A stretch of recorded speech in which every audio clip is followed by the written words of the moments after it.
नमस्कार दोस्तों, मैं हूं आशीष और आप देख रहे हैं प्राइम ट्यूटोरियल्स। तो दोस्तों, पिछली वीडियो में हमने देखा था अकाउंटिंग मास्टर्स और इन्वेंट्री मास्टर्स क्रिएट करके उसमें देखे थे क्या चीज़ें अपने को चेंज करनी रहती है।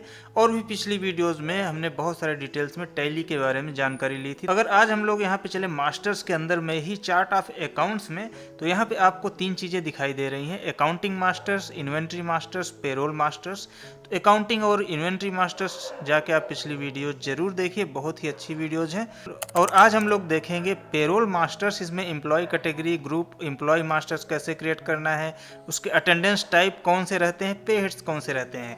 तो पेरोल यहाँ पे होता क्या है दोस्तों, ये बेसिकली होता है अपना सैलरी से रिलेटेड। तो कोई सी भी कंपनी हो दोस्तों, वहाँ पे सैलरी जरूर प्रोवाइड की जाती है एम्प्लॉयज़ को। बिना सैलरी के कोई भी काम क्यों करेगा, तो उसी के लिए यहाँ पे सैलरी शीट बनाई जाती है कंपनीज के अंदर में। ज़्यादातर सब लोग सैलरी शीट एक्सेल में ही बनाते हैं और वहीं से पेमेंट करवा देते हैं चेक के थ्रू। लेकिन आप चाहें तो टैली में भी पेरोल का एंट्री, सैलरी की एंट्रीज वगैरह मेंटेन कर सकते हैं। तो आज हम लोग वही देखेंगे कि सैलरी से रिलेटेड मास्टर्स अपने को कैसे क्रिएट करने हैं टैली के अंदर में। और उसके पहले अगर मैं यहाँ पे चलूँ क्रिएट वाले ऑप्शन के ऊपर में, तो यहाँ पे और भी चीज़ें दिखाई दे रही हैं। Accounting masters, payment request, inventory, payroll, इसका स्टेचुरी मास्टर्स करके है, स्टेचुरी डिटेल्स करके है। तो पिछली वीडियो में हमने पेमेंट रिक्वेस्ट के बारे में देखा था कि अपना सेटिंग्स में भी दिखाई देता है, यहाँ भी दिखाई देता है। सेम वैसे ही यहाँ पे स्टेचुरी मास्टर्स और स्टेचुरी डिटेल्स जो है ये भी आपके सेटिंग्स में भी रहता है और यहाँ पे भी दिखाई देता है। तो अगर आपने सेटिंग F11 सेटिंग वाली वीडियो मेरी नहीं देखी है तो उसको जाके देख लीजिए, तो उसमें ये सारी चीज़ें कवर की हुई हैं। अभी मैं इसके बारे में थोड़ा सा बता देता हूँ। स्टेचुरी मास्टर्स और स्टेचुरी डिटेल्स, जैसे आपको यहाँ पे जीएसटी रजिस्ट्रेशन डिटेल अगर देखना है तो यहाँ से आप क्रिएट कर सकते हैं। आपके जो भी पहले से जीएसटी रजिस्ट्रेशन डिटेल डले हुए हैं टैली में, उसके अलावा यहाँ पे आपको कुछ क्रिएट करना है तो आप क्रिएट कर सकते हैं। सेम वैसे ही बाकी चीज़ें हैं। जीएसटी क्लासिफिकेशन हो गया, nature of payment TCS TDS का, और यहाँ पे company GST details, TCS TDS, pan details, ये सारी चीज़ें आप यहाँ पे डाल सकते हैं। यानी कि ये सब चीज़ें आपका टैक्स से रिलेटेड ही है। इसमें जो मास्टर्स में जो मेन चीज़ें अपने को सीखने की ज़रूरत है दोस्तों, तो वो था अपना अकाउंटिंग मास्टर्स, इन्वेंट्री मास्टर्स, और आज की वीडियो में हम लोग देख रहे हैं पेरोल मास्टर्स।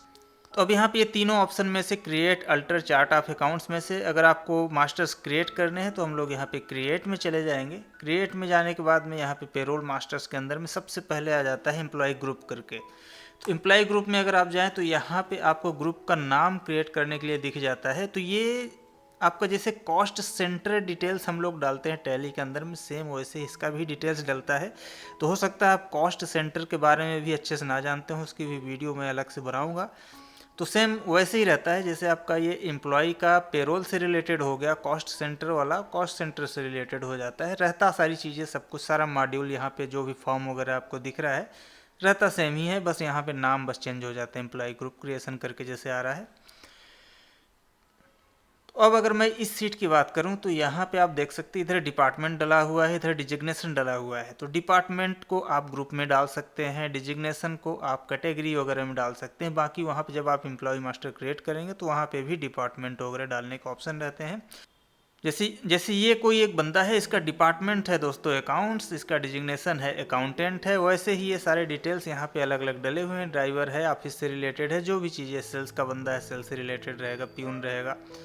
तो इस तरीके से सैलरी बनती है। इसमें कितने दिन कोई भी आदमी प्रेजेंट है, उसकी बेसिक सैलरी क्या है, टीएडीए क्या है, किसके हिसाब से क्या उसको टोटल अमाउंट मिलने वाला है, PF, ESIC, TCS, TDS, advance कुछ लिया है वो कटेगा, टोटल डिडक्शन करने के बाद में नेट पेमेंट उसको कितना मिलना है। तो इस तरीके से एक सैलरी शीट बनती है। तो अब यहाँ पे एक ग्रुप हम लोग बना लेते हैं सबसे पहले अकाउंट का, अकाउंट्स ग्रुप। तो यहाँ पे मैंने अकाउंट्स बना लिया। आपको ये ग्रुप बनाने की ज़रूरत नहीं है, लेकिन अगर अपन यहाँ पे बात कर ही रहे हैं सभी चीज़ों की तो बना ही लेते हैं। तो अब जो अकाउंट्स ग्रुप है दोस्तों, उसको रखेंगे प्राइमरी के अंदर में, क्योंकि ये अकाउंट्स अपना मेन ग्रुप है। ऐसे ही अपना सेल्स ग्रुप बन जाएगा, ऐसे ही अपना ऑफिस ग्रुप बन जाएगा, जो भी ऑफिस पर्सन है, सेल्स पर्सन है। तो अब यहाँ पे जैसे प्राइमरी करके आ गया, इसको मैं एक्सेप्ट करता हूँ। अब जैसे यहाँ पे डिफाइन सैलरी डिटेल्स करके है, अगर अकाउंट्स में सभी बंदे की सेम सैलरी है, सबको एक ही सैलरी जाती है, तब तो आप यहाँ पे यस करके उसकी सैलरी यहीं से डिफाइन कर सकते हैं कि उसका कितना बेसिक पे है, कितना एचआरए मिलता है, क्या कटता है, तो सारा कुछ यहीं से डिसाइड कर सकते हैं। तो वो आपका क्या होगा, जैसे ही आप ये ग्रुप सेलेक्ट करेंगे एम्प्लॉय मास्टर में, तो आपका सारा डिटेल यहाँ से फिल हो जाएगा। लेकिन ऐसा ज़रूरी थोड़ी है कि आपके सभी अकाउंट्स वाले की सैलरी एक ही हो। तो यहाँ पे हम लोग ये डिटेल को अभी नहीं डालेंगे, क्योंकि सैलरी अलग अलग ही रहती है सभी की। तो ये डिटेल को हम लोग एम्प्लॉय मास्टर में जब जाएंगे क्रिएट करने, वहाँ पे डालेंगे। तो अभी यहाँ सिर्फ मैं एक ग्रुप बना देता हूँ, नॉर्मल सा एक अकाउंट्स करके ग्रुप बनाया, इसको मैंने प्राइमरी में रखा, इंटर किया, एक्सेप्ट हो गया, सेव हो गया। वैसे ही आपका सेल्स ग्रुप बना सकते हैं, तो यहाँ पे सेल्स करके बना लेंगे, इंटर करेंगे, एक्सेप्ट कर लेंगे। ठीक है दोस्तों, अभी अपना ग्रुप बन गया, हमने यहाँ पे ग्रुप बना लिया। अगर आपको देखना है तो ग्रुप कहाँ दिखेगा, आपका अल्टर में दिख जाएगा और चार्ट ऑफ अकाउंट्स में दिख जाएगा। तो चार्ट ऑफ अकाउंट्स में अगर आप यहाँ पे जाएँ एम्प्लॉय ग्रुप के अंदर में, तो अभी अपने प्राइमरी कॉस्ट कैटेगरी के अंदर में अकाउंट्स और सेल्स दो करके दिख रहे हैं। तो इसीलिए मैंने आपको स्टार्टिंग बोला कि कॉस्ट सेंटर जैसा ही सारा कुछ इसका पेरोल का भी तामझाम रहता है। तो वो इसीलिए आपको यहाँ पे प्राइमरी कॉस्ट कैटेगरी करके दिख रहा है। उसके अंदर में अपने दो ग्रुप बन गए, अकाउंट्स का ग्रुप बन गया, सेल्स का बन गया। आप यहीं से ओपन कर सकते हैं, चेंजेस करना है चेंज कर सकते हैं, डिलीट करना है डिलीट कर सकते हैं। लेकिन एक बार एंट्री डालने के बाद में इन ग्रुप्स को डिलीट नहीं किया जा सकता है। या कोई से भी अपने मास्टर हैं, जितने भी आपको मास्टर्स यहाँ पे दिख रहे हैं, जो भी लिस्ट दिख रही है, अगर आप एक बार उसके अंदर वाउचर एंट्री कर देंगे तो फिर उसको डिलीट नहीं कर सकते। या तो फिर आप वाउचर एंट्री को डिलीट करेंगे, फिर उसका जब उसके अंदर सब कुछ क्लियर हो जाएगा, कुछ भी नहीं बचेगा, तभी आप मास्टर्स को डिलीट कर सकते हैं। और यहाँ पे सेम ऐसे ही आपका चार्ट ऑफ अकाउंट्स के बाद अल्टर से भी आप जाके यहाँ पे भी देख सकते हैं एम्प्लॉय ग्रुप को, और यहाँ से भी जो भी चीज़ें हैं आप कर सकते हैं। क्रिएट करना है तो यहीं से क्रिएट भी कर सकते हैं, क्रिएट का ऑप्शन भी ऊपर में आते रहता है। अब वापस से चलते हैं दोस्तों, यहाँ पे क्रिएट में और यहाँ पेरोल मास्टर्स में एम्प्लॉय ग्रुप के बाद में है। तो अब इसमें कैटेगरी करके यहाँ पे अभी नहीं आ रहा है, तो यहाँ पे आप लोग शो मोर कर देंगे। शो मोर करने के बाद में आपको यहाँ पे एम्प्लॉय कैटेगरी भी शो करने लगेगी। अगर कोई कैटेगरी बनाना चाहते हैं तो यहाँ पे एम्प्लॉय कैटेगरी ओपन कर लेंगे। ठीक है, तो अब यहाँ पे ऊपर में एम्प्लॉय कैटेगरी क्रिएशन करके आ रहा है। अकाउंटेंट करके जैसे मैंने एक कैटेगरी बना दिया। यहाँ पे आपको कैटेगरी वगैरह बनाने की इतनी ज़रूरत नहीं रहती है, फिर भी आप चाहें तो बना सकते हैं।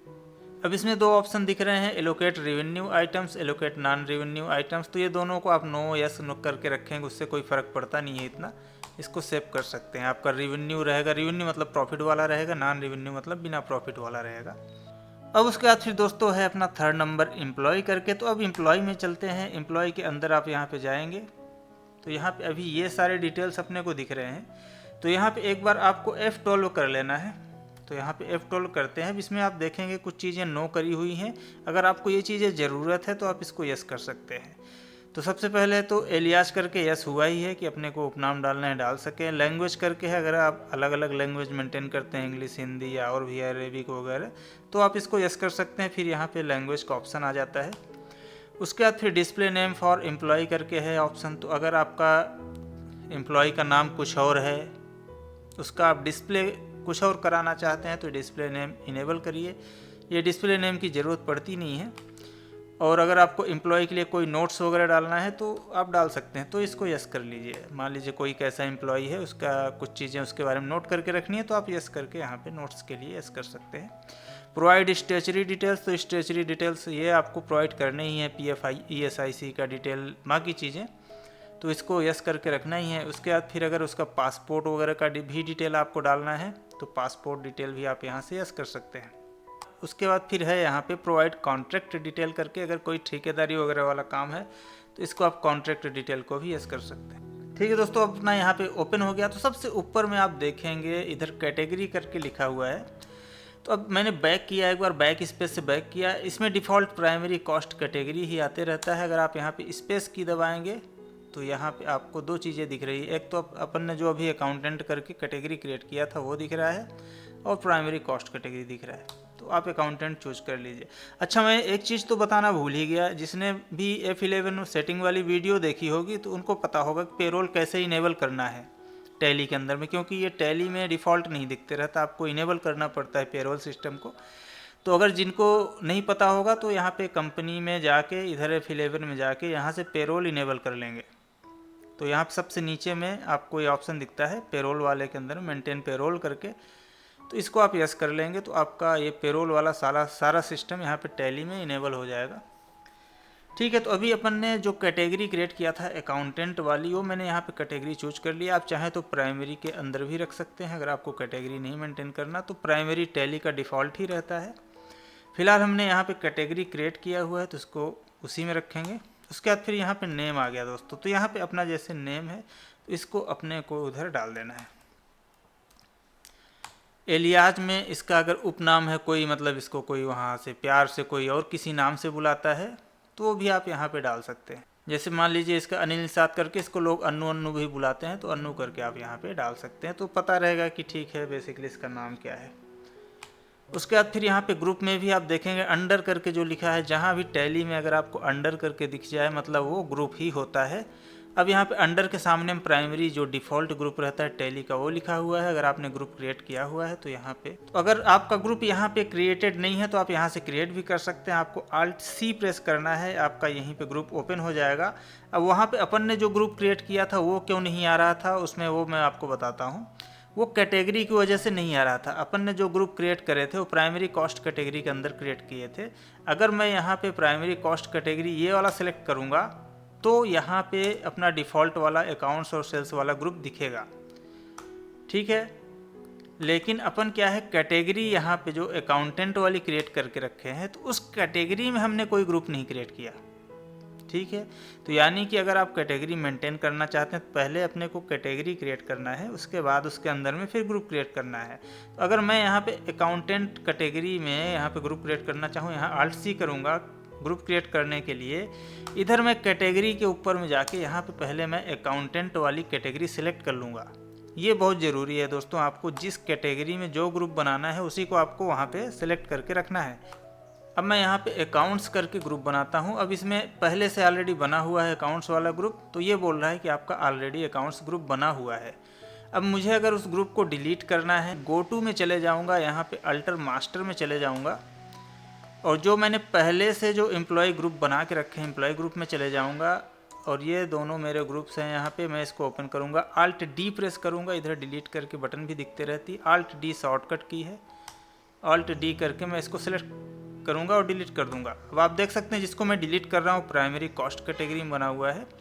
तो अगर सेल्स वाला अपना प्राइमरी के अंदर नहीं रखना है, आपको और किसी ग्रुप में रखना है तो आप यहीं से कैटेगरी भी बना सकते हैं। जैसे यहाँ पे प्राइमरी कॉस्ट कैटेगरी पर भी मेरा कर्सर है, मैं यहीं पे Alt C करूँगा, नेक्स्ट मेरी कैटेगरी ओपन हो जाएगी क्रिएशन के लिए। तो मैं यहाँ पे सेल्समैन वाली कैटेगरी बना लेता हूँ और इस सेल्समैन कैटेगरी में मैं अपने सेल्स ग्रुप को रखूँगा। तो इस तरीके से भी आप कर सकते हैं, यानी कि जो कैटेगरी हो उसी के अंदर में उसकी चीज़ें भी रहे। अब आप यहाँ पे देख सकते हैं अपनी लिस्ट ऑफ एम्प्लॉय ग्रुप वाले में नाम दिख रहा है ग्रुप का, प्राइमरी और सेल्समैन दिख रहा है। तो सेल्समैन अपनी कैटेगरी हो गई, प्राइमरी इसका ग्रुप हो गया। अगर अपन ओपन करके देखें तो आप देख सकते हैं यहाँ पे अंडर करके जो है प्राइमरी ग्रुप हो गया, कैटेगरी सेल्समैन हो गई। तो वही चीज़ यहाँ भी दिखता है, आपको सेल्स दिख रहा है, प्राइमरी सेल्समैन। ठीक है दोस्तों, अभी अपन यहाँ पे अकाउंटेंट कैटेगरी सेलेक्ट करके रखे हैं। अब यहाँ ग्रुप में आते हैं, अभी अपना कोई ग्रुप नहीं बना हुआ है अकाउंटेंट कैटेगरी के अंदर में। Alt C करते हैं, यहाँ पे कैटेगरी अपन यहाँ बैक करके चेंज कर लेते हैं, अकाउंटेंट वाली सेलेक्ट कर लेते हैं। अब यहाँ पे अकाउंट्स करके अपना ग्रुप बन जाएगा। अब मैंने जैसे सेव किया, अब आप यहाँ पे देख सकते हैं अपना अकाउंटेंट कैटेगरी के अंदर अकाउंट्स ग्रुप आ रहा है। अब डेट ऑफ ज्वाइनिंग, बंदे की ज्वाइनिंग डेट कब की है वो आपको डाल देना है। डिफाइन सैलरी डिटेल दोस्तों, ये बहुत ज़रूरी, बहुत ज़्यादा इंपॉर्टेंट है डिफाइन सैलरी डिटेल वाला पार्ट। तो इसको आपको यस करना है, इसके अंदर चले जाना है। अगर आप ये डिटेल नहीं डालते, डिफाइन सैलरी डिटेल अगर आप नहीं डालते तो आपका कभी भी पे स्लिप जनरेट नहीं होगा टैली के अंदर में। तो ये चीज़ें डालनी ज़रूरी हैं। अब जैसे ही मैं यहाँ पे गया, अब आप देख सकते हैं यहाँ पे पे हेड करके ऑप्शन आ रहा है। तो दोस्तों अब यहाँ पे पे हेड अपने को क्रिएट करने हैं, तो आप यहीं से Alt C करके क्रिएट कर सकते हैं, या तो यहाँ पे भी आपको क्रिएट का ऑप्शन आता है, या तो अपन स्टार्टिंग में जहाँ से ग्रुप और कैटेगरी क्रिएट किए थे वहाँ से भी आप जाके पे हेड क्रिएट कर सकते हैं। तो अभी हम लोग एम्प्लॉय मास्टर में हैं, एम्प्लॉय मास्टर में रहते हुए भी पे हेड क्रिएट कर सकते हैं। तो सबसे ऊपर में अगर आप देखेंगे यहाँ पे नेम आ रहा है अपने एम्प्लॉय का, उसके बाद फिर अंडर किस ग्रुप में है वो आ रहा है, उसका ग्रुप का नेम आ रहा है। उसके बाद फिर यहाँ पे इफेक्टिव डेट, कब से उसकी सैलरी इफेक्टिव रहेगी। ये वाले जो पे हेड अपन यूज करने जा रहे हैं, यहाँ जो सैलरी डालेंगे वो कब से इफेक्टिव रहेगी, उसकी डेट आ रही है। ये डेट आप एक से ज़्यादा बार भी डाल सकते हैं। मान लीजिए उसकी सैलरी बाद में 1 अक्टूबर से बढ़ गई, तो 1 अक्टूबर की नई डेट भी आप यहाँ पे डाल के नई सैलरी उसकी डाल सकते हैं। तो अभी अपने पास में यहाँ पे हेड क्रिएट करने का ऑप्शन आ रहा है, तो यहाँ पे क्रिएट पे क्लिक करके क्रिएट कर सकते हैं, या तो Alt+C प्रेस करेंगे तो भी यहाँ से हम लोग पे हेड क्रिएट कर सकते हैं। तो यहाँ पे अभी ऊपर में आप देख सकते हैं पे हेड क्रिएशन करके आ रहा है। तो अब यहाँ पे दोस्तों अपने को सैलरी अकाउंट या बेसिक सैलरी डालना है। तो जो भी हम लोग सैलरी पे करेंगे उसमें बेसिक सैलरी एम्प्लॉय की कितनी है। तो अब ये क्या है दोस्तों, अर्निंग फॉर एम्प्लॉय है। पे हेड टाइप यहाँ पे बहुत सारे ऑप्शन दिए हुए हैं, बोनस है, डिडक्शन है, क्या चीज़ है। तो ये जो है बेसिक पे, ये एम्प्लॉय का अर्निंग है। तो यहाँ पे earning of for employee select करेंगे। तो ये ग्रुप अपने को पे हेड का पे हेड टाइप सेलेक्ट करना ज़रूरी है। ये सही वाला पे हेड टाइप ही सिलेक्ट करेंगे ताकि अपना कैलकुलेशन वगैरह सब कुछ सही ढंग से हो जाए। तो यहाँ पे हमने अर्निंग फॉर एम्प्लॉय करके सेलेक्ट कर लिया। इनकम टाइप वेरिएबल है, घटते बढ़ती रहती है कि फिक्स्ड है, तो यहाँ पे फिक्स्ड ही सेलेक्ट करके रखेंगे, क्योंकि किसी एम्प्लॉय की सैलरी हम लोग एक बार डिसाइड कर देते हैं 8,000 10,000, तो फिक्स रहती है कि भैया 10,000 है, उसके बाद जब बढ़ेगी तब बढ़ेगी। अब यहाँ पे अंडर किस ग्रुप में रखना है आपको, बहुत सारे यहाँ पे ग्रुप के ऑप्शन दिख रहे हैं। अगर आपका डायरेक्ट सेलिंग से या आपका डायरेक्ट स्टॉक आइटम या परचेज वगैरह से रिलेटेड चीज़ें हैं तो आप उसको डायरेक्ट में रखेंगे, मतलब वो डायरेक्ट सेलिंग को इफेक्ट कर रहा है। तो अगर आपका इंडिविजुअल ऑफिस वगैरह का है तो उसमें हम लोग इनडायरेक्ट वाले को सिलेक्ट कर लेंगे। तो इनडायरेक्ट एक्सपेंसेस में सेलेक्ट करके रखेंगे। अब उसके बाद अफेक्ट नेट सैलरी इफेक्ट करेगी, यस ही रखेंगे इसको, हाँ नेट सैलरी इफेक्ट करनी है।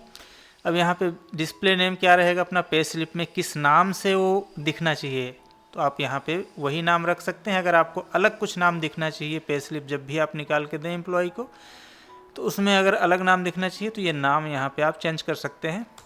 यूज फॉर कैलकुलेशन फॉर ग्रेजुइटी, अगर आपके कंपनी में ग्रेजुइटी वगैरह भी मिलती है, यानी कोई भी एम्प्लॉय बहुत ज़्यादा पुराना हो गया तो उसको ग्रेजुइटी मिलती है, तो उस कंडीशन में आप इसको यस करके रखेंगे। फिर इसमें आपको डिटेल्स डालने रहेंगे। तो अभी फ़िलहाल इनको ग्रेजुइटी मैं नहीं दे रहा हूँ, तो मैं यहाँ पे नो ही रखूँगा। Set alter income tax detail, तो यहाँ पे अगर आपका TDS वगैरह इनका काटना रहता है तो यहाँ पे आप यस करिए। अब यहाँ से आप TDS वगैरह का डिडक्शन कर सकते हैं। तो यहाँ पे इनकम टैक्स डिटेल में other earning allowance fully taxable करके आ रहा है, मतलब पूरे पे टैक्स लगेगा, कितने पे टैक्स लगेगा, अनप्रोटेक्टेड वैल्यू, TDS से क्रॉस पीरियड कितना है। तो अगर आप TDS काट रहे हैं इस बंदे का, मतलब आपको एक उसमें लिमिट रहता है ना कि अगर किसी बंदे की सैलरी भी 5 लाख या उसके ऊपर है, तो अभी जो भी गवर्नमेंट का चल रहा है नियम, तो वो आप एक बार सर्च कर लीजिए। अगर उसका TDS एप्लीकेबल है उस पर काटना, तभी आप ये ऑप्शन इनेबल करिए, अदरवाइज इसको नो ही रखिए। ठीक है, उसके बाद फिर कैलकुलेशन टाइप आ रहा है दोस्तों, on computed value as user defined value, flat rate, ये सारे ऑप्शंस हैं। तो हम लोग यहाँ पे यूजर डिफाइंड वैल्यू सेलेक्ट करके रखेंगे ताकि अपन जब भी वाउचर एंट्री करें उसी समय कैलकुलेशन करके सारा कुछ डिटेल डाल देंगे। तो ये अपना सैलरी का एक पे हेड क्रिएट हो गया। अब आप देख सकते हैं यहाँ पे सैलरी ऑटोमेटिक आ चुका है, और जो भी आपने डिटेल डाला था earning for employee as user defined value, वो सारा डिटेल भी यहाँ पे आ रहा है। अब उसके बाद फिर यहाँ पे नेक्स्ट पे हेड क्रिएट करते हैं, Alt+C करते हैं, मान लो उसको आप HRA देते हो। तो अपनी मैं ये सैलरी शीट ही ओपन कर लेता हूँ, यहाँ से अपने को आइडिया मिलते जाएगा। तो सबसे पहले दोस्तों बेसिक पे आ गया, अपनी बेसिक सैलरी वहाँ क्रिएट कर दी है। उसके बाद फिर DA है, DA में तो अभी 0 दिख रहा है। HRA है तो HRA अपन वहाँ पे डालते हैं। तो यहाँ पे मैंने HRA का पे हेड एक बना लिया। इधर मैं अर्निंग फॉर एम्प्लॉय में ही इसको सेलेक्ट करके रखूँगा, क्योंकि ये एम्प्लॉय के लिए उसकी अर्निंग है, ये भी अपना फिक्स्ड ही रहेगा, उसके साथ में ही जुड़ के जाएगा। एक्सपेंसेस को रख लेते हैं, और जो नाम वहाँ पे दिखना चाहिए, जैसे अब यहाँ पे नाम आपको पे उसमें सैलरी स्लिप में कुछ और दिखाना है, तो यहाँ पे आप हाउस रेंट अलाउंस कर सकते हैं, और बाकी ऑप्शन को अपन नो ही रखेंगे। As per user defined value इसको कर लेंगे। अब उसके बाद अदर्स करके इसमें एक और ऑप्शन है, तो अदर्स वाला भी एक क्रिएट कर देते हैं, अदर अलाउंस। तो ये भी अर्निंग फॉर एम्प्लॉय है, फिक्स्ड है, इसको भी ये अपना कंपनी के लिए एक्सपेंस है तो इसको भी एक्सपेंस में ही रखेंगे, और इसको भी सेव कर देते हैं। तो अब ये तीनों हो गए अपने अर्निंग फॉर एम्प्लॉय के। अब मान लो आपका डिडक्शन वगैरह भी होता है, पीएफ है, ईएसआईसी है, अदर कुछ अलाउंस वगैरह है। तो अब इसमें जैसे पीएफ है तो यहाँ पे पीएफ करके सिलेक्ट करेंगे, इधर भी क्रिएट करते हैं तो यहाँ पे ईपीएफ। अब आप यहाँ पे देखेंगे एक दिख रहा है स्टैच्यूटरी डिडक्शन करके, एक दिख रहा है कंट्रीब्यूशन करके। तो ये वाला अपना कंट्रीब्यूशन में आएगा, क्योंकि कुछ पैसा एम्प्लॉय देता है, एम्प्लॉय के अकाउंट से डिडक्ट होता है, और कुछ पैसा डिडक्ट होता है दोस्तों कंपनी की तरफ से। तो यहाँ पे अपन स्टैच्यूटरी कंट्रीब्यूशन ही रखेंगे। अगर पूरा पूरा यहीं से काटना है तो ये इसको डिडक्शन में रखेंगे। तो यहाँ पे स्टैच्यूटरी कंट्रीब्यूशन इसमें रखते हैं। ठीक है, अब जैसे हमने इसको कंट्रीब्यूशन में किया तो अब आप यहाँ पे देख सकते हैं सबसे पहले ईएसआईसी आ रहा है और लास्ट में एक पीएफ अकाउंट करके दिख रहा है। तो यहाँ पे अपन पीएफ अकाउंट सेलेक्ट करेंगे। उसके अलावा भी ईपीएस है, नेशनल पेंशन है, तो पेंशन वगैरह टाइप का भी अगर कुछ चीज़ें हैं तो उसको आप सेलेक्ट कर सकते हैं। फिलहाल तो यहाँ पे अपना पीएफ सेलेक्ट करना है। ठीक है, इसको भी अपन एक्सपेंस में रखते हैं। यहाँ पे इनडायरेक्ट एक्सपेंसेस में आ जाएगा। अफेक्ट नेट सैलरी करके है तो इसको अपन नो ही रखेंगे। यहाँ पे आ गया दोस्तों calculation type as compounded value, calculation period monthly calculation होगा। ठीक है, ये दोनों चीज़ें ऑलरेडी सिलेक्टेड हैं और सही भी आ रही हैं। अगर राउंडिंग मेथड अगर आपको राउंड ऑफ में रखना है तो राउंड ऑफ कर सकते हैं, अदरवाइज नॉर्मल राउंड यहाँ पे सिलेक्ट कर लेंगे। तो अब यहाँ पे लिमिट पूछ रहा है, लिमिट में 1 डाल देना है। उसके बाद फिर यहाँ पे कंप्यूट करके आ रहा है दोस्तों ऑन करंट अर्निंग टोटल। तो जितनी भी करंट अर्निंग आ रही है उसके ऊपर ही अपने को कैलकुलेट करना है। डिडक्शन वगैरह पे पीएफ तो वैसे भी कैलकुलेट नहीं होता है। तो अपनी जो भी एम्प्लॉय की करंट अर्निंग है उसी के ऊपर में टोटल पे पीएफ कैलकुलेट होगा। अब यहाँ पे इफेक्टेड कब से रहेगा, आपका ये डेट डला हुआ है और कितने अमाउंट तक कैलकुलेट करना है तो एक अमाउंट आप डाल सकते हैं। और ये अमाउंट वगैरह कितने क्या कैलकुलेशन होता है पीएफ का, तो ये आपको पीएफ डिपार्टमेंट की तरफ से चीज़ें मिल जाती हैं। इवन आपका जो टोटल वैल्यू रहता है उसी पर कैलकुलेट होता है।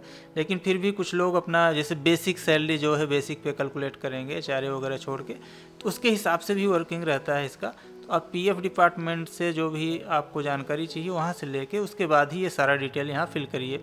अब इसमें दोस्तों स्लैब टाइप आ रहा है तो वैल्यू करके तो आप डायरेक्ट वैल्यू भी डाल सकते हैं और एक फिक्स परसेंटेज कटता है तो फिक्स परसेंटेज भी डाल सकते हैं। अब मान लीजिए यहाँ पे 3.7% करके कट रहा है तो यहाँ 3.7 क्रिएट कर लेंगे। तो यहाँ पे 3.7% डाल देंगे। आपको एक बार पता कर लेना सही रहेगा कितने परसेंटेज कटने हैं अपने पीएफ।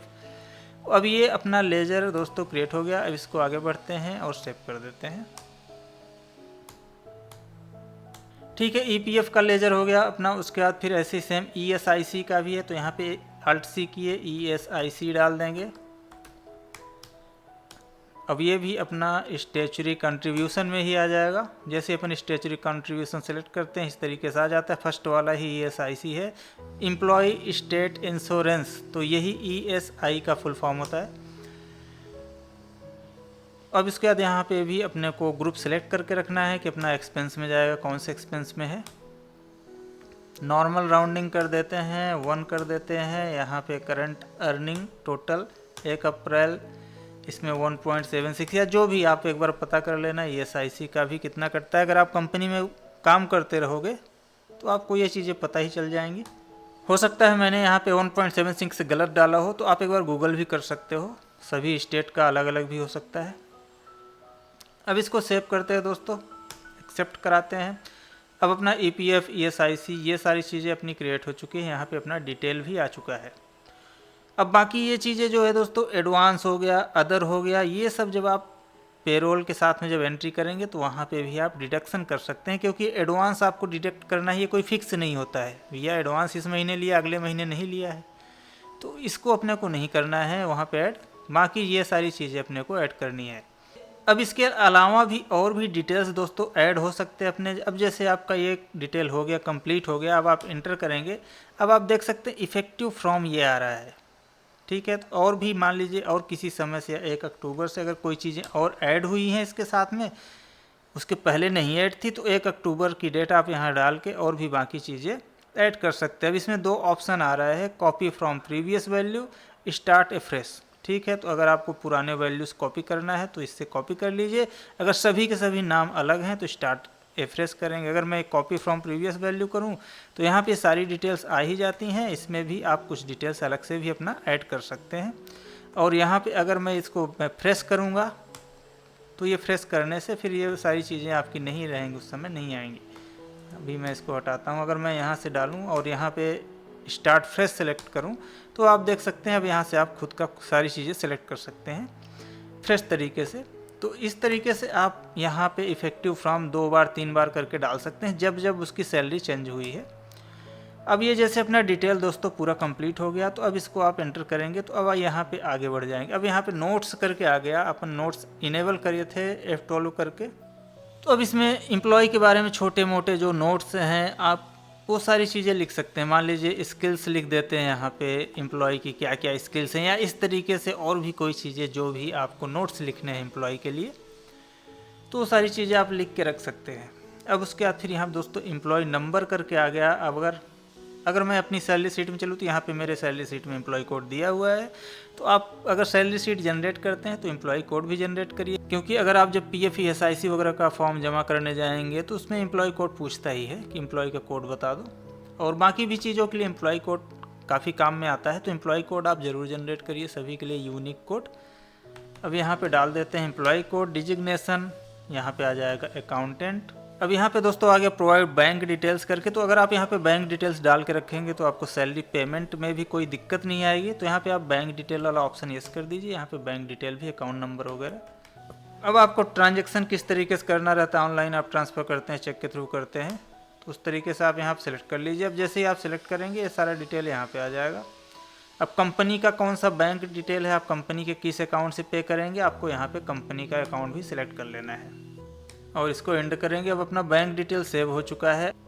तो अगर इनकी सैलरी दोस्तों ज़्यादा है और इनका 7 लाख के ऊपर का कुछ है, इसमें अभी जो नया वाला जो टैक्स स्लैब वगैरह आया है, तो आप 115 BAC सिलेक्ट करके रखिए। अदरवाइज आप रेगुलर टैक्स रेजिम ही सिलेक्ट करके रखिए यहाँ पे। बाकी आप इसके टैक्स के बारे में पढ़ सकते हैं। उसके बाद फिर आधार नंबर अगर डालना चाहें, उनका आधार नंबर है तो यहाँ पे आधार नंबर आ जाएगा। तो UAN नंबर वगैरह है दोस्तों तो यहाँ पे डाल सकते हैं। वैसे ही आपका PF account number, EPS account number, date of joining of PF, तो PF अकाउंट कब से ओपन हुआ है उसका date, PR account number, PRN का, ESIC नंबर, ESIC में क्या नाम से दिख रहा है, ESIC डिस्प्ले नेम। तो इसमें बहुत सारी चीज़ें दी हुई हैं ऑलरेडी। आपका पासपोर्ट, कंट्री आप इशू, पासपोर्ट का डिटेल, तो पासपोर्ट वाला डिटेल आपका F12 से इनेबल करने से ही आता है। और वैसे ही अगर कॉन्ट्रैक्ट डिटेल में कोई ठेकेदारी वगैरह का काम है तो कब से कॉन्ट्रैक्ट स्टार्ट हुआ है, कब से एक्सपायर होगा, वर्क परमिट नंबर क्या है, वो सारा डिटेल यहाँ पे आ जाता है, सब कुछ आ जाता है। और यहाँ पे साइड में आप अगर टैक्स रेजिम हिस्ट्री वगैरह यहाँ से देखना चाहें तो देख सकते हैं कब से क्या अप्लीकेबल है, यहाँ पे डेट वगैरह आती रहेगी। उसके बाद फिर इसको अपन यहाँ पे एंटर करेंगे और एक्सेप्ट करा के सेव कर देंगे। अब मैं एक बार बैक करता हूँ यहाँ पे और चलता हूँ चार्ट ऑफ अकाउंट्स में। चार्ट ऑफ अकाउंट्स में जाने के बाद मैं यहाँ पे एम्प्लॉयज में चले जाता हूँ। अकाउंटेंट हो गया, कैटेगरी अकाउंट्स करके ग्रुप हो गया, उसके अंदर अपना एम्प्लॉय का नेम आ रहा है। और जो अपन पे हेड बनाए थे दोस्तों, तो पे हेड भी आपको यहाँ पे दिख जाएगा, जो भी हमने वहाँ पे Alt C करके पे हेड बनाए थे। अगर आपको कुछ चेंजेस करना है तो यहाँ से भी चेंज कर सकते हैं और अल्टर में भी जाके वहाँ से भी चेंज कर सकते हैं। अब एक और ऑप्शन बच गया दोस्तों यहाँ पे अटेंडेंस प्रोडक्शन टाइप करके। तो अगर अपन यहाँ पे क्रिएट में चलें और यहाँ पेरोल में चले जाएँ तो अब इसमें अपना कैटेगरी ग्रुप एम्प्लॉय करके क्रिएट हो चुका है। बच गया क्या, यूनिट बच गया, अटेंडेंस प्रोडक्शन टाइप बच गया, पे हेड तो अपना बन ही चुका है, और पेरोल वाउचर टाइप। तो ये इतनी चीज़ें बच गई। अब यूनिट का देख लेते हैं, वर्क का। तो यूनिट दोस्तों जैसे हम लोग कोई स्टॉक आइटम वगैरह सेल करते हैं तो उसमें नंबर्स करके क्रिएट करते हैं, आपके पीसेस करके क्रिएट करते हैं। तो वैसे ही दोस्तों यहाँ पे डेज करके क्रिएट कर लेंगे, वो कितने दिन वर्किंग कर रहा है। और यहाँ पे अब डे करके तो आ नहीं रहा है, तो यहाँ पे आप नंबर्स वगैरह इस टाइप से सिलेक्ट कर सकते हैं। तो उसका जो भी काउंट होगा वो नंबर्स में काउंट होगा। अब इसमें डेसिमल प्लेसेस करके आ रहा है, तो डेसिमल प्लेसेस आप चाहें तो अगर कोई 2 दिन 2.5 दिन इस तरीके से भी अगर आपको कैलकुलेट करना है तो आप यहाँ पे 2 तक रख सकते हैं। इसको एक्सेप्ट करेंगे। अब ये अपना वर्क यूनिट बन गया। अब यहाँ पे चलेंगे दोस्तों अटेंडेंस प्रोडक्शन टाइप में। तो अटेंडेंस में यहाँ पे प्रेजेंट करके बना लेते हैं आप, प्रेजेंट एब्सेंट इस टाइप से बना सकते हैं। कुछ लोग CL वगैरह करके भी बना लेते हैं। तो अपन यहाँ पे प्रेजेंट करके बना के चलेंगे और यहाँ पे अंडर प्राइमरी ही रखना है इसको। अटेंडेंस टाइप करके आ गया, तो अब यहाँ पे अटेंडेंस टाइप आ रहा है, इतने सारे आ रहे हैं। तो जो भी आपको जैसे प्रेजेंट वाला है अटेंडेंस लीव विथ पे, ठीक है, तो ये वाले में सेलेक्ट करेंगे। अगर आपने एब्सेंट करके लिखा होता तो यहाँ पे लीव विदाउट पे करके सेलेक्ट करते। वैसे आपका प्रोडक्शन करके है यूजर डिफाइंड कैलेंडर टाइप, तो यहाँ पे सबसे अच्छा है आपने प्रेजेंट किया, इधर अटेंडेंस लीव विथ पे करके सेलेक्ट करेंगे। अब आप जैसे ही आप सेलेक्ट करेंगे यहाँ पे आप देख सकते हैं कि नीचे में पीरियड टाइप ऑटोमेटिक इधर डैश करके आ गया, इसको एक्सेप्ट करा देते हैं। तो अटेंडेंस भी अपना दोस्तों बन ही गया है। यहाँ पे पे हेड वाला ऑप्शन अपन क्रिएट ही कर लिए थे। अब यहाँ पे जैसे मान लीजिए आपको अलग से कुछ पेरोल का वाउचर टाइप बनाना है तो आप बना सकते हैं इस तरीके से। तो यहाँ पे ये अंडर पेरोल ही आ जाएगा, तो इसको पेरोल के अंडर में ही रखेंगे। और यहाँ पे वाउचर नंबरिंग आप मैनुअल रख सकते हैं। तो अब जब भी आप वाउचर क्रिएट करने जाएंगे, मान लीजिए मैं यहाँ पे गया वाउचर क्रिएट करने और इधर मैं अदर वाउचर में चले जाता हूँ, यहाँ पे पेरोल सेलेक्ट करता हूँ। तो यहाँ पे आपको देख सकते हैं दोनों ऑप्शन आ रहे हैं। तो आप दोनों ऑप्शन में से कोई सा भी वाउचर इधर सेलेक्ट करके एंट्री कर सकते हैं। अब आपको यहाँ पे जो भी आपका कैटेगरी रहेगा, यहाँ कैटेगरी आ जाता है, जो भी एम्प्लॉय का नाम रहेगा एम्प्लॉय आ जाएगा। अब उसकी सैलरी कितनी क्या है आप यहाँ से डाल सकते हैं।